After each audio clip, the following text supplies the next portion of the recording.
A recent study of the Private Equity Observatory at HEC Paris looks at a very particular aspect of performance drivers in the asset class. It's overall related to the theme of performance persistence, namely the analysis of the degree to which fund managers are stable in their returns, and importantly for investors, therefore, the question to what extent past performance is actually indicative of future returns of those fund managers.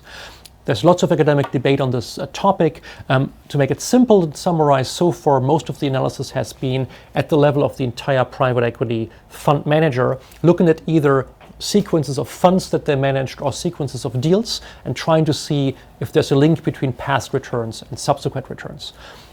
In a nutshell, we see performance persistence in private equity, but it's difficult to see it with the usual performance measures, IRR and TVPI, and one has to find measures that are more reflective of skill rather than luck.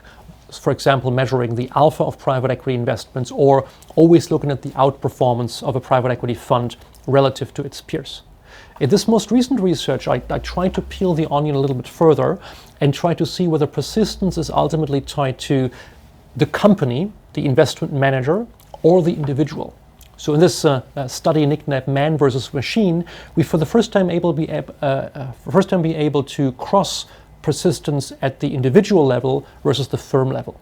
This is possible thanks to unique data we have here at the HEC Observatory, allowing us to trace private equity deal performance and link it to the identity of the responsible investment manager. We do this for thousands of deals, allowing us to identify deals for which we observe a long enough past history so we can calculate not only the average return of the firm, the entire investment firm who's doing the deal, but also the average performance of the individual responsible for this deal. Then we basically can use statistics to try out what is the better predictor. Is the performance of a deal on the table best explained by the past performance of all the deals done by a certain person who's responsible now for this deal, or by the past performance of all the deals done by that investment firm? Now, if we take this to the data, we actually see that both matter, which is good news because that basically confirms the overall persistence result found in other studies. If we use a statistical technique, however, to tease out the relative, the marginal impact of both, the individual dominates. Statistically, the individual effect crowds out the firm effect, so the individual is more important. The past average performance of the individual is more important than the past average performance of the firm. Why do we care? Why do investors care? Well, you commit to private equity funds, but you realize that ultimately investment decisions are taken by the individuals. So investors should look carefully inside each firm and see, are the people still around that were responsible for past success? Are they still motivated? Are they still getting along?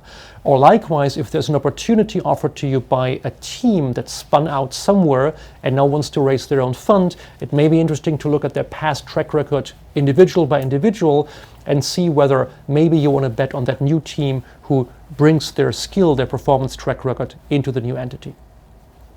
Looking at the data more comprehensively, we see that the dominance of the individual over the firm effect is particularly pronounced for relatively small companies. So those private equity firms managing less than €1 billion, smaller teams, naturally have a higher importance of the person than the very large mega franchises with hundreds of people, where a higher part of the performance persistence is explained by that entire firm.